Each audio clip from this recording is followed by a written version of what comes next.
Hello नमस्कार दोस्तों, एक बार फिर से स्वागत है हमारे इस यूट्यूब चैनल पर आपका। आज हम बात करेंगे एलिमेंट्स ऑफ क्लास के बारे में। पिछले वीडियो में शुरुआत में हमने देखा था फर्स्ट वीडियो में कि क्लास को कैसे पहचानते हैं। उसके बाद देखा कि क्लास के अंदर जो फाइनाइट वर्ब्स होती हैं वो कौन सी होती है, नॉन फाइनाइट कौन सी होती है, नॉन फाइनाइट क्लास क्या होती है, नॉन फाइनाइट वर्ब्स क्या होती हैं। ये सब बातों का जिक्र कर चुके हैं और उसी कड़ी को आगे बढ़ाते हुए, क्योंकि हमें पहले क्लास ही सीखनी, अंग्रेजी का पूरा विस्तार से हम वर्णन करेंगे धीरे धीरे जैसे जैसे होगा आपकी मदद से। और उसके अंदर सीखेंगे आज हम कि एलिमेंट्स ऑफ क्लास क्या होते हैं, क्योंकि इनके बिना फिर अधूरा रहता है सिस्टम। तो दोस्तों एलिमेंट्स के बारे में आप शायद हो सकता है अनजान हो, लेकिन जो है आरपीएससी लेवल का जो भी एग्जाम दे रहे हैं उसमें ये एमएचएम जो वर्ड आते हैं वहां पर आपको ये सीखने भी पड़ते हैं। और ये एलिमेंट्स ऑफ क्लास हम एमएचएम में पढ़ते हैं और वो ज़्यादातर देखा जाए तो एमएचएम जहां पर भी आएंगे मॉडर्न अंग्रेजी चलेगी, क्योंकि एमएचएम मॉडर्न अंग्रेजी ही फॉलो करती है। तो चलिए दोस्तों पहले देखते हैं कि होते क्या हैं। तो सबसे पहले आपने एक हेडिंग देखी होगी कहीं पर, SPOCA। पी की जगह आपको वी भी मिल सकता है, क्या मिल सकता है, वी। एक ही बात है ये, SPOCA या VOCA। ये 5 एलिमेंट्स होते हैं एक क्लास के। इसका मतलब क्या हुआ दोस्तों कि एक क्लास के अंदर इन 5 से ज्यादा कोई भी छठा एलिमेंट नहीं होगा। मतलब पूरी की पूरा जो आप सेंटेंस लिखते हो ना दोस्तों, वो इन 5 पर ही आधारित होता है। छठा कोई आइटम नहीं आता इसमें। और वो कैसे लिखने होते हैं, इसी क्रम में लिखने होते हैं। पहले S लिखा जाता है, फिर V लिखा जाता है, फिर O लिखा जाता है, फिर C लिखा जाता है, फिर A लिखा जाता है। हाँ, इसमें एकमात्र ऐसा इंसान है A जो इधर उधर आ सकता है। A को आप बीच में भी डाल सकते हो, यहां पर भी डाल सकते हो और यहां पर भी लिख सकते हो। एकमात्र ऐसा है जो कहीं पर भी लिख सकते हो, आगे पीछे बीच में, तीनों जगह। पीछे तो खैर बैठा ही है बेचारा, पहले भी लिख सकते हो। बाकी का क्रम आपको यही रखना है जब भी आप कभी अंग्रेजी का कोई भी क्लास यानी सेंटेंस लिखो। सेंटेंस और क्लास दोनों चीजें अलग अलग है। पहले हम इनके मतलब जान लेते हैं दोस्तों, होता क्या है इनका मतलब SPOCA का। तो दोस्तों S का मतलब क्या हो सकता है, आप मुझे बता सकते हैं क्या? S का मतलब होता है सब्जेक्ट। क्या होता है दोस्तों? S का मतलब सब्जेक्ट होता है। ठीक है, S का मतलब हमने क्या बताया, सब्जेक्ट। SUBJ, subject. ठीक है दोस्तों, अब हमने दूसरी एक पढ़ी थी, उसके बाद हमें क्या लिखना होता है, V। ठीक है, V का मतलब आप P भी बोल सकते हो, वैसे P नाम भी दिया हो जाता है। तो V का मतलब अगर लिखोगे, V लिखो तो वर्ब मान लो चाहे, और वर्ब को ही अंग्रेजी के अंदर क्या बोल देते हैं, प्रेडिकेटर। वर्ब को ही यहां पर एलिमेंट में क्या बोलेंगे दोस्तों, प्रेडिकेटर। ये आपके कई सिलेबस में दे देता है कि SVOCA निकालिए या SPOCA निकालिए, तो कोई फर्क नहीं पड़ता, जहां जहां V लिखना है वहां P बदल दो, बस प्रेडिकेटर। ठीक है दोस्तों, इसके बाद हम देखेंगे, इसके बाद जो हमारा नेक्स्ट एलिमेंट आता है O आता है। O का मतलब क्या होता है दोस्तों, ऑब्जेक्ट। क्या होता है, ऑब्जेक्ट। ठीक है, उसके बाद हम पढ़ते हैं नेक्स्ट C। C का मतलब क्या होता है, नेक्स्ट जो हमारा C होता है उसका नाम होता है कॉम्प्लीमेंट। ये एलिमेंट की बात कर रहे हैं हम, कॉम्प्लीमेंट, COMPLEMENT, कॉम्प्लीमेंट। ये P है यहां। ठीक है, उसके बाद हमारा एक लास्ट बचा A। ए को क्या बोलेंगे, ए का नाम होता है एडवर्बियल। एडवर्बियल, यहां लिख देता हूं IEL, बचा हुआ नाम। तो ये क्या होते हैं, हमारे पास 5 एलिमेंट होते हैं। क्या क्या, कौन कौन से, सब्जेक्ट, वर्ब, फिर ऑब्जेक्ट, फिर कॉम्प्लीमेंट और फिर एडवर्बियल। ध्यान से देखिए, सब्जेक्ट हमेशा पहले नंबर पर आता है। ठीक है दोस्तों, पहले नंबर पर लिखा जाता है किसी भी क्लास या सेंटेंस में। दूसरे नंबर पर यह लिखा जाता है, तीसरे नंबर पर यह लिखा जाता है, चौथे नंबर पर यह लिखा जाता है और 5वें नंबर पर एडवर्बियल आता है। ये 5 बातें एक क्लास के अंदर आ सकती हैं। अब मेरी बात ध्यान से सुनना, ये जो 5 नंबर है ये बीच में भी आ सकता है, 2 से पहले भी आ सकता है, 2 के बाद में भी जा सकता है और सबसे पहले भी लिखा जा सकता है। ये एडवर्बियल होता है क्या, ये तब बात में बात करेंगे कैसे पहले लिखा जाएगा, कैसे बाद में। अब नेक्स्ट चीज देख, पहले मैं थोड़ा सा एग्जाम्पल लिखा देता हूं आपको। जैसे कि उदाहरण के तौर पर अगर हम देखें एग्जाम्पल, जैसे कि आप लिखते हो Rahul is going, Rahul is going to school. ये तो सामान्य सा सेंटेंस है। अब ये जो बिंदी आ गई यहां तक ही एक सेंटेंस होता है, ध्यान रखें। वो कितना ही लंबा हो सकता है, लेकिन उसके अंदर क्लाज अनेकों हो सकते हैं, एक से ज्यादा हो सकते हैं, लेकिन सेंटेंस वो एक ही कहलाएगा, चाहे कितना ही लंबा हो। कभी ऐसा मत कहना सेंटेंस दो हैं जी यहाँ तो ना, कभी दो सेंटेंस नहीं होते, सेंटेंस एक ही होता है। जीवन में याद रखें, उसके अंदर क्लाज कई हो सकते हैं और क्लाज से ही सेंटेंस बनते हैं। ठीक है दोस्तों, तो ये पूरा का पूरा सेंटेंस हुआ हमारा एक, क्या हुआ, एक सेंटेंस हो गया। होना ही एक ही था, दो होते ही नहीं।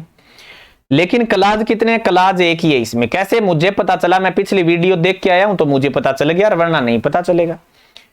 अब देखो कैसे पता चलेगा मुझे, मैं पिछली वीडियो की जो आपका नॉलेज है वो चेक कर रहा हूं।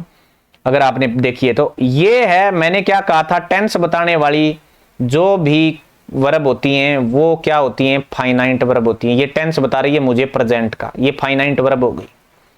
अब मैंने ये बात ध्यान क्या रखनी है, फाइनाइट वर्ब होगी ये वर्ब, तो फाइनाइट इसका मतलब इसके साथ ये बंधी हुई है, आईजेएमआर के साथ चौथी फॉर्म आती है मैन वर्ब की, ये रही गो और आईएनजी वाली आ गई, तो इसका मतलब ये इसके बंदगी, और बंदगी तो ये यहां तक गाड़ी आ गई आपकी, ये आ गई।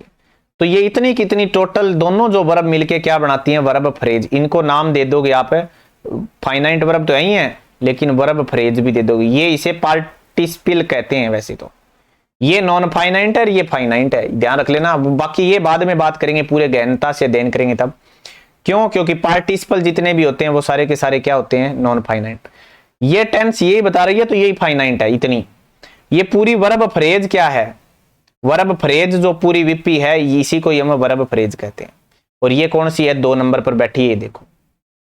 अब ये क्या है, ध्यान रखें, पूरी की पूरी जो चीजें हैं, एलिमेंट अगर हम पढ़ेंगे पेपरों में, ऐसे बहुत इजी नहीं होता, आसान नहीं होता समझना कि कैसे सब्जेक्ट पहचाने। आपको लगता है कर्ता से सब्जेक्ट पहचाने जा सकते हैं, लेकिन ऐसा है नहीं। क्यों नहीं है, देख लो। हम अगर मैं बताऊं आपको, it is raining, it is raining, तो मुझे बताइए यहां इट क्या काम कर रहा है, कोई काम नहीं कर रहा, लेकिन सब्जेक्ट भी है, तो फिर कर्ता सब्जेक्ट कैसे हो गया, तो वो कचरा रूल है, सब गंदगी है ऐसे रूल। हाँ काम जरूर चल जाता है, लेकिन वो कचरा पढ़ते हो आप अगर पढ़ते हो तो। उसके बाद अगर आप ऐसे पढ़ते हो, इट इज 6 o'clock, और इस ओ का मतलब भी बताएं मुझे, इसका मतलब क्या है, ये डंडी सी लगी रही है, वो आ गया, और इसका मतलब क्या है, इट क्या काम कर रहा है भाई, क्या इट 6 बजा रहा है, घड़ी में बज रहे हैं 6, तो सैल डाल दिया और बज गए। अब इट का काम क्या है, यहाँ कोई काम नहीं है, फिर भी सब्जेक्ट है, तो वो कचरा रूल है। करता 100% चीज सही हो वो पढ़े, 70% है वो आपको फिर दिक्कत पैदा करेंगी जब भी आप अंग्रेजी का या इंग्लिश का जो भी आप एग्जाम दे रहे हैं वहां पर। जैसे लेवल आपका 2nd ग्रेड का है तो वहां तो और ही दिक्कत है, क्योंकि वहां आपको पता है हर एक चीज बारीकी से सीखनी पड़ती है। तो यही चीज है, मैं उसी आधार पर आपको दोनों चीजें बता रहा हूं, मॉडर्न अंग्रेजी और ट्रेडिशनल अंग्रेजी क्या काम करेगी। इसी तरह से अब हमने क्या पढ़ा, ये इतना का इतना क्लास हो गया, ये वर्ब फ्रेज हो गई। अब मैं आपको बताना ये चाहता हूं दोस्तों कि मैं आपको अगर हब पढ़ाऊं क्या, कि SV बोल रहा हूं मैं, इसको P बोल लेना आप, SVOCA। इन 500 एलिमेंट में मैं आपको पहले नंबर पर V पढ़ाऊंगा, दूसरे नंबर पर पढ़ाऊंगा S, तीसरे नंबर पर पढ़ाऊंगा C, तीसरे नंबर पर क्या पढ़ाऊंगा दोस्तों, C पढ़ाऊंगा, चौथे नंबर पर ये पढ़ाऊंगा, और 5वें नंबर पर ये पढ़ाऊंगा। अपना अपना तरीका होता है, कोई जरूरी नहीं आप कैसे ही पढ़ लो चाहे। ये तो आई, हम इस तरह से पढ़ेंगे। लेकिन अगर आपसे पूछे कि सेंट्रल टू पेरिफेरल ऑर्डर क्या होता है एलिमेंट्स का, यानी क्या पूछेगा पेपर में, एक प्रश्न आ सकता है आपके, सेंट्रल टू पेरिफेरल। ठीक है दोस्तों, central to peripheral, sorry, peripheral order क्या होता है, सेंट्रल टू पेरिफेरल ऑर्डर। इसके आधार पर क्या होगा, तो यहां देख ले ध्यान से, सेंट्रल का मतलब क्या होता है, केंद्र, और पूरे क्लास को जानने के लिए इसका केंद्र होता है वर्ब। इसी के आधार पर पता चलता है, क्यों पता चलता है, ध्यान से देखो इसको। अगर आपने ये देख लिया तो ये बात बताओ, ये बाद में आते हैं ना इसके, और ये पहले आता है। ठीक है दोस्तों, सब्जेक्ट क्या आता है, इनसे पहले आता है और बाकी इनके बाद में आते हैं। तो इसी के आधार पर हम सब चीजें जानेंगे। अब देखो कैसे इसका ऑर्डर क्या होगा, फिर वर्ब पहले, फिर क्या आएगी S, और फिर क्या आएगा O, फिर क्या आएगा C, फिर क्या आएगा A। ये ऑर्डर होता है। A अलग अलग जगह घूम सकता है, मैंने पहले भी कहा था, लेकिन ये इसका एक ऑर्डर होता है। तो आप इसका आंसर ऐसे कर सकते हैं। हम पढ़ेंगे कैसे, हम पहले हम वर्ब करेंगे, क्यों, इसी के आधार पर हम सब्जेक्ट को पहचानेंगे। कर्ता कुर्ता के आधार पर नहीं पहचाना जाता ओनली वर्ब फ्रेज के आधार पर ही हम पहचान सकते हैं। इसी के आधार पर हम ऑब्जेक्ट पहचान सकते हैं, इसी के आधार पर हम कॉम्प्लीमेंट पहचानेंगे, और ये भी। तो अब आपके बात में समझे आई होगी हमें पहले पढ़ना क्या है, तो एक पढ़ने का क्रम भी होना चाहिए हमारा। ठीक है दोस्तों, आगे बढ़ते हैं और नेक्स्ट हमारी काम शुरू करते हैं। अब आइए, हमारा सबसे पहला एलिमेंट्स क्या है, वर्ब एलिमेंट। क्या है दोस्तों, वर्ब एलिमेंट। इसी को हम पढ़ेंगे अब इस वीडियो के अंदर। वर्ब एलिमेंट, वर्ब क्या होती है आपको पता ही होगा, और आगे एक टॉपिक भी आएगा इसके ऊपर, पूरी गहनता के साथ हम बात करेंगे कि वर्ब एलिमेंट होता क्या है। पहले तो देखेंगे कैसे पता करते हैं। ठीक है दोस्तों,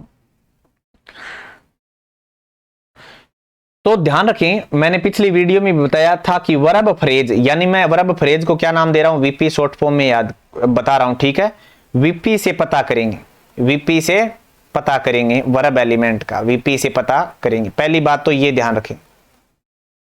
ठीक है दोस्तों, क्यों, ये के कौन सी वीपी होगी, टेंस बताएगी, टेंस बताएगी। ठीक है, वर्ब जो टेंस बताएगी हमें, उससे पता चल जाएगा। उसी के बाद हमने एक पीछे, अब आप पीछे वाली वीडियो देखिए, मैं वीपी कितनी आ सकती है एक सेंटेंस में, ज्यादा से ज्यादा 5 आ सकती। वर्ब फ्रेज एक, मतलब कहने का अभिप्राय मेरा ये है कि एक सेंटेंस, एक क्लास के अंदर टोटल कितनी वीपी हो सकती है, 5 वर्ब हो सकती है टोटल। वीपी एक ही होगी, वर्ब 5 हो सकती है ज्यादा से ज्यादा। उसी को हमने क्या नाम दिया था, ऑक्स मतलब ऑक्सिलरी प्लस, इसी को मैं आप ऐसे लिख देता हूं 04। ठीक है, उसके बाद क्या होगी, मेन वर्ब। उसके बाद क्या होगी दोस्तों, मेन वर्ब। तो ये हमने पिछली वीडियो में पढ़ा था, आप पिछली वीडियो देखोगे तब पता चल जाएगा।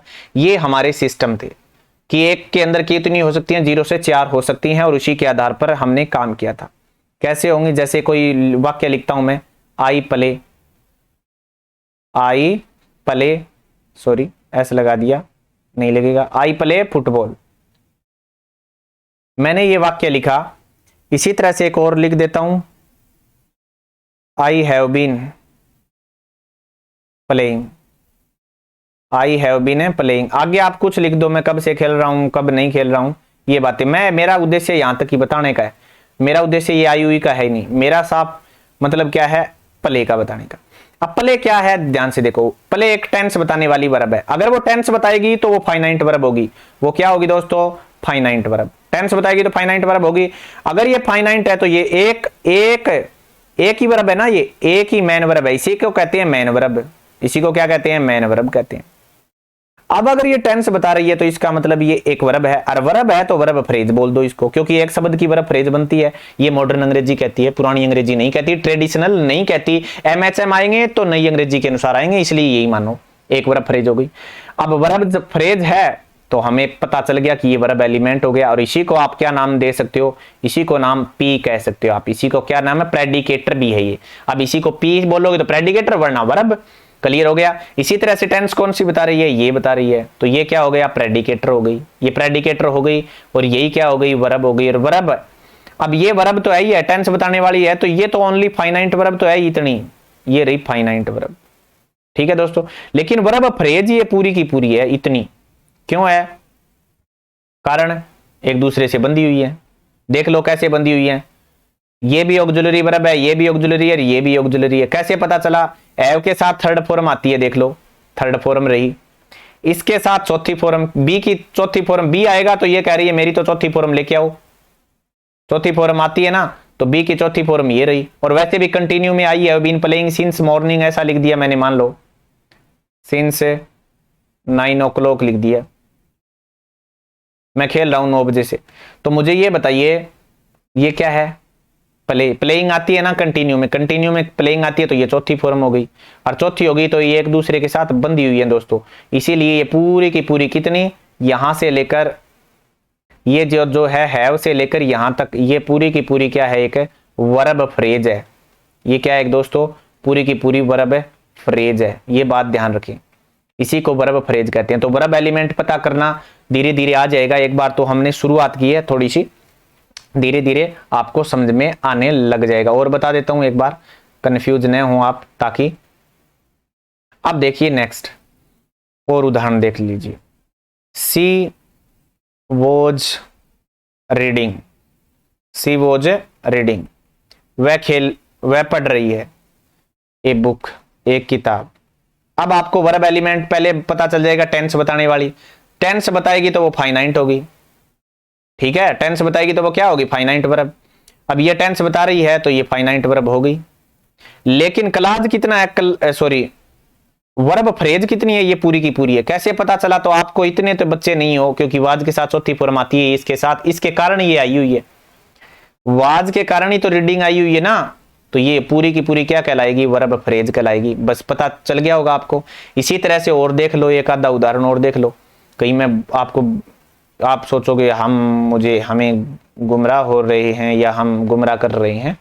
आई शैल बी प्लेइंग, मैंने एक वाक्य लिखा, ये मान लो मैंने इतना ही लिख दिया, मैं खेल रहा हूं, आई शैल बी, खेल रहा होऊंगा, क्या खेल रहा होऊंगा, क्रिकेट।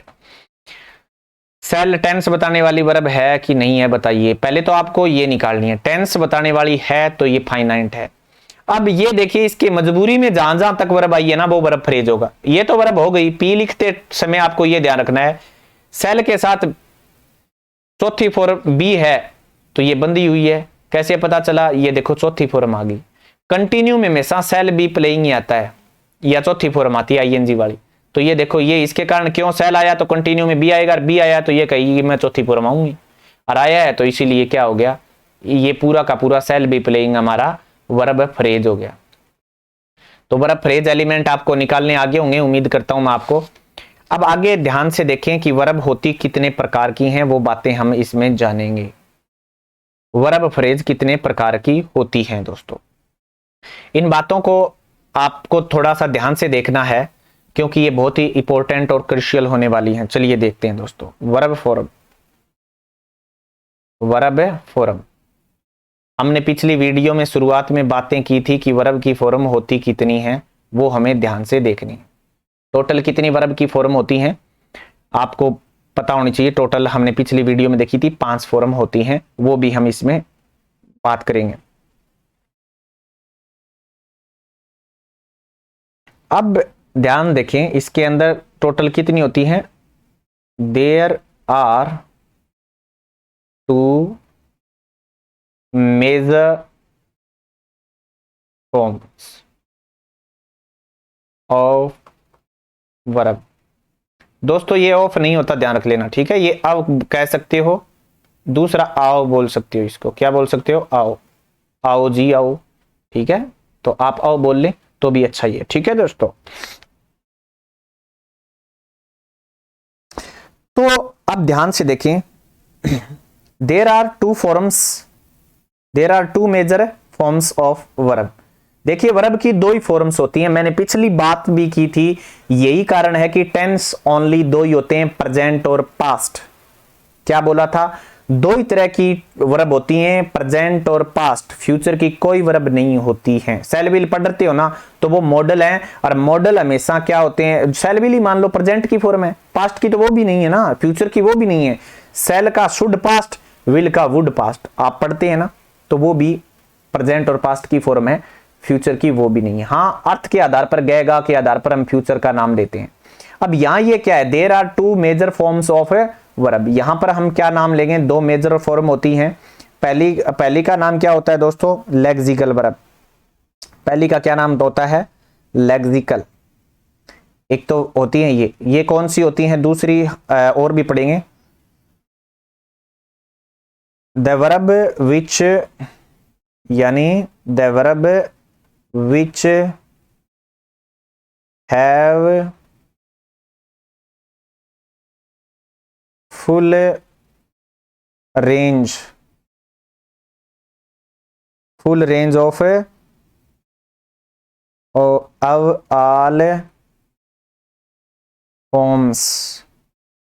all forms of बोलो of a verb. Of O double F वाला होता है ये अभी है, लेकिन अक्सर बोला जाता है अब। तो देखिए द वर्ब कौन सी क्रिया विच हैव, जिसके पास होती है full range of all forms of a verb.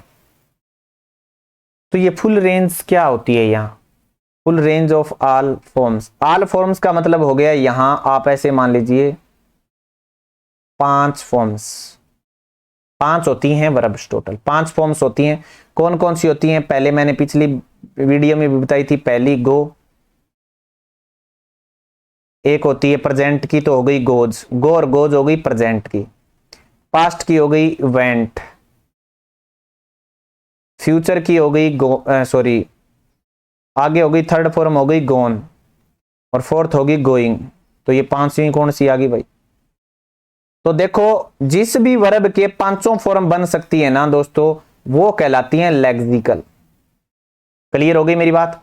एक, ये दूसरी, ये तीसरी, और ये चौथी, और ये 5वीं, ये टोटल 5 वर्ब्स होती हैं। ठीक है दोस्तों। तो जिस वर्ब की 5 फॉर्म बन सकती हैं वो सारी की सारी लेक्सिकल वर्ब कहलाएंगी। ठीक है। और अब आप कह रहे हो टेंस, तो टेंस देखो ये तो बताती हैं प्रेजेंट गो और गोज, वेंट बताती है पास्ट टेंस, क्या बताती है पास्ट टेंस, और ये कोई टेंस नहीं बताती। तो टेंस ही नहीं बताती तो फिर टेंस कितने हुए, 2 ही हुए ना, प्रेजेंट और पास्ट। और हमेशा आप हेडिंग में सॉरी परिभाषा में पढ़ते हो टेंस जब करते हो कि वर्ब से हमें टेंस का पता चलता है, वर्ब ही टेंस बताती है। तो टेंस वर्ब बताती है तो वर्ब है ही 2, तीसरी कहां से लेकर आओगे, है ही नहीं। तो ये आप कचरा पढ़ते हो कि टेंस 3 होते हैं, ऐसा कुछ नहीं है। फ्यूचर एक टाइम है, टेंशन नहीं है, वो आगे पढ़ेंगे तब पता चलेगा। 5 है वो 5 में से एक भाग है टाइम फ्यूचर। 5 प्रकार का है फ्यूचर टाइम, 5 प्रकार का, उसमें से फ्यूचर टाइम एक प्रकार है, उसमें 4 प्रकार वो पढ़ोगे आप, सिंपल और कंटिन्यू। वो भी 2 ही हैं, वो भी एस्पेक्ट कहलाते हैं, और वो भी 2 ही हैं, कंटिन्यू और परफेक्ट है। सिंपल संपल भी कोई एस्पेक्ट नहीं है, होते क्या वो बाद में बात करेंगे। तो ये क्या है, ये तो बच गया। ये क्या है, ये क्या है, ये प्रेजेंट पार्टिसिपल कहलाते हैं इसका नाम, और इसका पास्ट पार्टिसिपल कहलाते हैं। बस ये बच गए पार्टिसिपल। अगली वीडियो में हम इसी से आगे शुरू करेंगे। धन्यवाद दोस्तों, उम्मीद है आपको पसंद आई होगी ये वीडियो। अगर आई है तो लाइक और सब्सक्राइब चैनल जरूर करें, शेयर भी करें। धन्यवाद।